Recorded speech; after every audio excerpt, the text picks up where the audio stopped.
My dear students, welcome to today's class. So in our previous class, we have already learned about the concept of what? Structure of the human eye. So human eye alli bartakanta so structure anna ನಾವು already study ಮಾಡಿದ್ವಿ. So once you just recall in your mind what are the parts of the eye. So those are nothing but cornea, iris and also pupil, lens and a retina. So these the structure of the eye which helps to see the object clearly. So ಯಾವ ತರ ನಮ್ಮ ಕಣ್ಣುಗಳಲ್ಲಿ light entry ಆಗುತ್ತೆ, so ಯಾವ ತರ image formation ಆಗುತ್ತೆ ಅನ್ನೋದ್ರ ಬಗ್ಗೆ so ನಾವು ಪ್ರೀವಿಯಸ್ ಕ್ಲಾಸ್ ಅಲ್ಲಿ ಸ್ಟಡಿ ಮಾಡಿದ್ವಿ, ಹೌದಾ?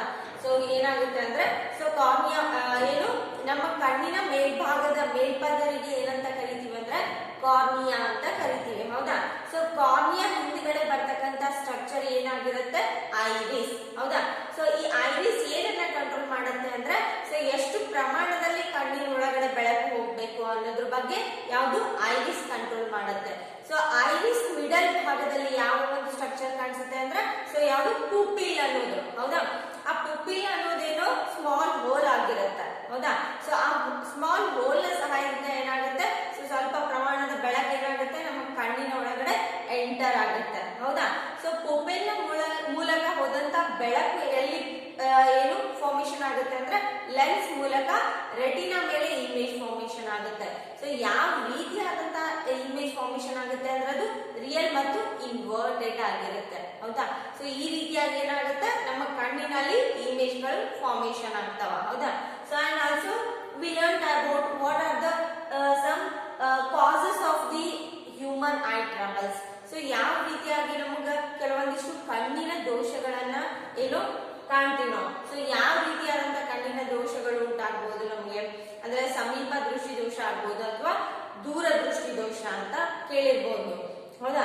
ಸೊ ಕೆಲವೊಂದಿಷ್ಟು ವ್ಯಕ್ತಿಗಳಿಗೆ ಏನಾಗುತ್ತೆ ಅಂದ್ರೆ ಸೊ ಸಮೀಪದ ವಸ್ತುಗಳು ಕ್ಲಿಯರ್ ಆಗಿ ಕಾಣಂಗಿಲ್ಲ, ಬಟ್ ದೂರದ ವಸ್ತುಗಳು ಕ್ಲಿಯರ್ ಆಗಿ ಕಾಣಿಸ್ತಿರ್ತಾವ. ಸೊ ಅದೇ ರೀತಿಯಾಗಿ ಇನ್ನೂ ಸ್ವಲ್ಪ ಜನಕ್ಕೆ ಏನಾಗ್ತಿರ್ತೈತಿ ಸೊ ದೂರದ ವಸ್ತುಗಳೇ ಕ್ಲಿಯರ್ ಆಗಿ ಕಾಣಿಸ್ತಿರ್ತಾವ, ಬಟ್ ಸಮೀಪದ್ದು ಕಾಣಿಸ್ತಿರಲ್ಲ. So this is also because of due to what near sightedness and far sightedness diseases ಅಂದ್ರೆ ಸೊ ಅವಕ್ಕ ಸಮೀಪ ದೃಷ್ಟಿ ದೋಷ ಅಥವಾ ದೂರ ದೃಷ್ಟಿ ದೋಷ ಅಂತ ಕರಿತೀವಿ, ಹೌದಾ? ಸೊ ನೋಡ್ರಿ, and also here the lack of the vitamin A in our body. So ನಮ್ಮ ದೇಹದಲ್ಲಿ ಏನು ವಿಟಮಿನ್ ಎ ಕೊರತೆ ಆಯ್ತು ಅಂದ್ರೆ ಸೊ ಅದು ಕೂಡ ಏನಾಗುತ್ತೆ ಸೊ ಈವ್ನಿಂಗ್ ಟೈಮ್ ಅಲ್ಲಿ ಏನಾಗುತ್ತೆ ನಮ್ಗೆ ಯಾವುದೇ ಆಬ್ಜೆಕ್ಟ್ ಕ್ಲಿಯರ್ ಆಗಿ ಕಾಣಂಗಿಲ್ಲ ಅಂದ್ರೆ ಬ್ಲರ್ ಆಗಿ ಕಾಣಿಸ್ತಿರ್ತಾವ, ಹೌದಾ? ಸೊ ಅದಕ್ಕೆ ಏನಂತ ಕರಿತೀವಿ? ನೈಟ್ ಬ್ಲೈಂಡ್ನೆಸ್ ಅಂತ ಕರಿತೀವಿ, ಹೌದಾ? So lack of the vitamin A in our body can causes the night blindness disease. Okay, and here so which type of the food we have to adapt for here avoiding the night blindness? Here we are just taking some of the foods like carrot, then green vegetables, eggs, cheese and also fruits like papaya and mango. So these type of the what food items are rich in the vitamin A. ಅಂದ್ರೆ so ಈ ಎಲ್ಲಾ ಏನು carrots ಆಗಿರ್ಬೋದು, green vegetables ಆಗಿರ್ಬೋದು ಅಥವಾ eggs, milk, curd, ಹೌದಾ? Next papaya, mango ಇವೆಲ್ಲ ಏನು ಆಹಾರದಲ್ಲಿ ಏನಾಗಿರುತ್ತೆ ವಿಟಮಿನ್ ಎ ಕಂಟೆಂಟ್ ಜಾಸ್ತಿ ಆಗಿರೋದ್ರಿಂದ ನಮ್ಮ ಕಣ್ಣುಗಳು ಏನಾಗ್ತಾವ ಶಾರ್ಪ್ ಆಗ್ತಾವ, ಹೌದಾ? So doctor has to suggest to eat what more nutritional food. So more nutritional foods are nothing but milk, green vegetables and also some type of the fruits, ಹೌದಾ? So ಏನ್ doctor ಏನ್ suggest ಮಾಡ್ತಾರೆ so ಚೆನ್ನಾಗಿ green vegetables ಅನ್ನ ತಿನ್ಬೇಕು, fruits ಅನ್ನ ತಿನ್ಬೇಕು, ಹಾಲನ್ನ ಕುಡಿಬೇಕು. ಯಾಕಂದ್ರೆ ಸೊ ನಮ್ಮ ಬಾಡಿಲಿ ಯಾವುದೇ ವಿಟಮಿನ್ ಕಡಿಮೆ ಆದ್ರೂ ಕೂಡ ಅದು ನಮ್ಮ ಏನು ನೈಟ್ ಬ್ಲೈಂಡ್ನೆಸ್ ಯಾವುದೇ ಒಂದು ರೋಗಕ್ಕೆ ತುತ್ತಾಗುವ ಮಾಡ್ತಿದ್ವಿ, ಹೌದಾ? ಸೊ ಅದಕ್ಕೆ ಏನ್ ಮಾಡ್ಬೇಕು? ಎಲ್ಲಾ ರೀತಿಯಾದಂತ ಸೊ ಎಲ್ಲಾ ವೆರೈಟಿ ಆಹಾರಗಳನ್ನ ನಾವು ಸೇವಿಸಲೇಬೇಕು, ಹೌದಾ? Next brain system. So what is mean by brain system? You know about visually challenged persons can also read and also write, is it not? So ಕೆಲವೊಂದಿಷ್ಟು ಏನಾಗ್ತೈತಿ ಅಂದ್ರೆ ಸೊ ಕಣ್ಣು ಇರ್ಲಾರ್ದವ್ರು ಯಾವ ರೀತಿಯಾಗಿ ಓದ್ತಾರ, ಯಾವ ರೀತಿಯಾಗಿ ಬರೀತಾರ. So this is very interesting, you know. See here, so brain system which helps to what which helps to learn many things for the what visually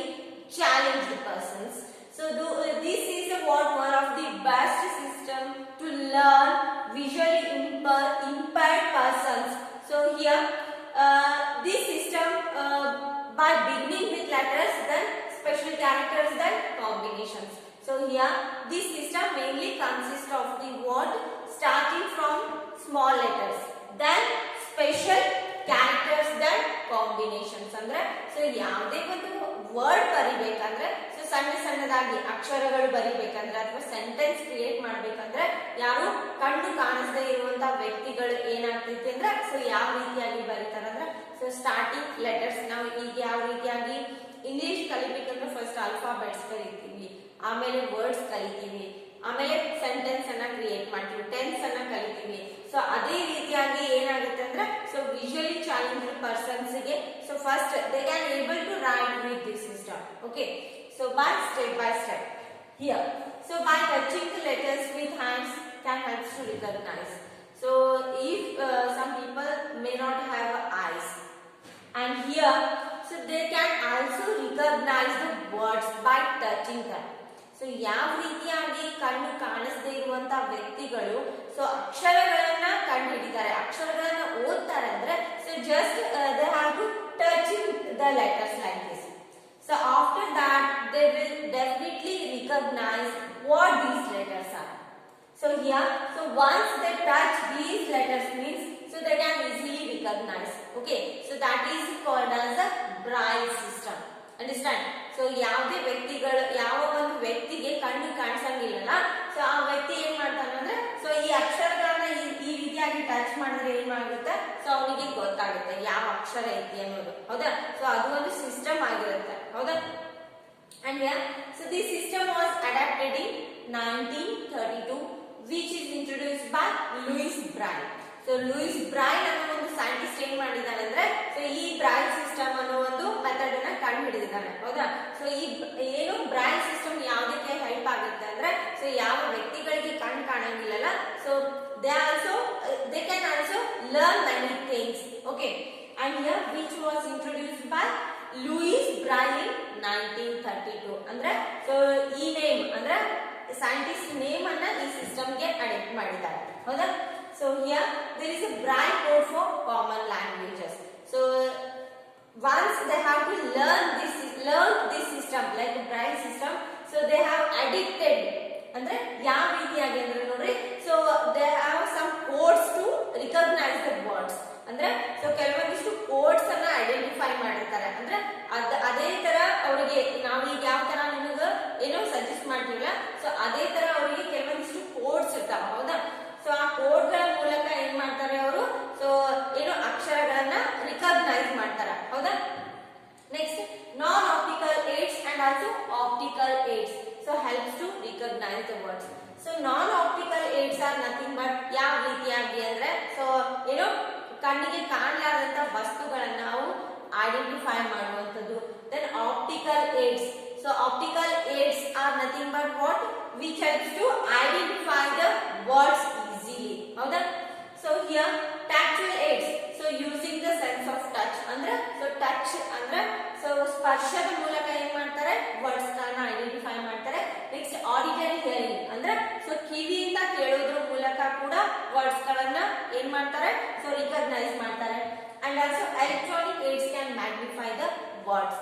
so ಕೆಲವೊಂದಿಷ್ಟು ಸೊ ಎಲೆಕ್ಟ್ರಾನಿಕ್ ಸಿಸ್ಟಮ್ಸ್ ಗಳು ಕೂಡ ಏನಾಗ್ತಾವ ಸೊ ಅವರು ಜಾಸ್ತಿ ಕಲೀಲಿಕ್ಕೆ help ಆಗ್ತಾವ.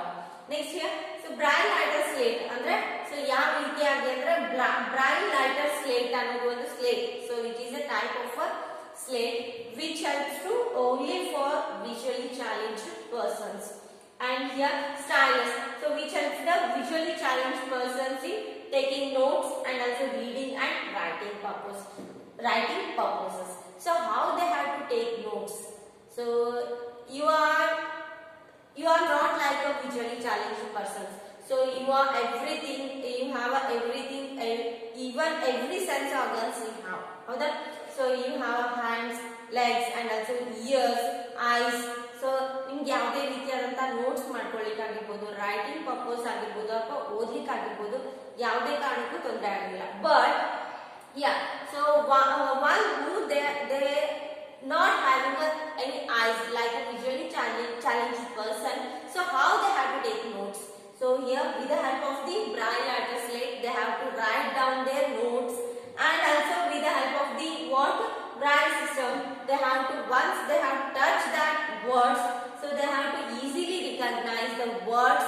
which helps to read and also writing. ಅಂದ್ರೆ so ಅಂದ್ರೆ slate ಅಂದ್ರೆ ಒಂಥರ ಸ್ಲೇಟ್ ಇರುತ್ತೆ. ಸೊ ಆ ಸ್ಲೇಟ್ ಅನ್ನ ಟಚ್ ಮಾಡಿದ್ರೆ ಸಾಕು, ಸೊ ಅವ್ರಿಗೆ ಏನಾಗುತ್ತೆ ಆ ಅಕ್ಷರಗಳು ಯಾವ ಅನ್ನೋದು ಗೊತ್ತಾಗ್ತೈತಿ. ಆಮೇಲೆ ಅವರು ನೋಟ್ಸ್ ಆ ರೀತಿಯಾಗಿ ಮಾಡ್ಕೊಂತಾರೆ. ಹೌದಾ? So this is about the Braille system. So Braille system was introduced by Louis Braille in 1932. So which helps to what learn the visually challenged persons in a modern days. ಹೌದಾ? So ಯಾವ ರೀತಿಯಾಗಿ ಅಂದ್ರೆ so ಎಲ್ಲ ಇದ್ದವರು ಕಲಿಯಲಿಕ್ಕೆ ಕಷ್ಟ ಆಗಂಗಿಲ್ಲ. ಹೌದಾ? But ಏನಾಗುತ್ತೆ ಅಂದ್ರೆ ಸೊ ಕಣ್ಣು ಇರ್ಲಾರ್ದವರಿಗೂ ಎಜುಕೇಶನ್ ಇಂಪಾರ್ಟೆಂಟ್ ಅಲ್ವಾ? ಸೊ ಯಾವ ರೀತಿಯಾಗಿ ಅವರು ಕೂಡ ಕಲಿತಾರೆ ನಮ್ಮ ಜೊತೆ. ಹೌದಾ? ನಿಮ್ ಜೊತೆ ಕಲಿಬಹುದು ಅವರು. ಆದ್ರೆ ಅವರಿಗೆ ಬೇರೆ ಮೆಥಡ್ ಐತಿ, ಅದನ್ನ ಬ್ರೈಲ್ ಸಿಸ್ಟಮ್ ಅಂತ ಅಡಿಕ್ಟ್ ಮಾಡಿದ್ದಾರೆ. ಹೌದಾ?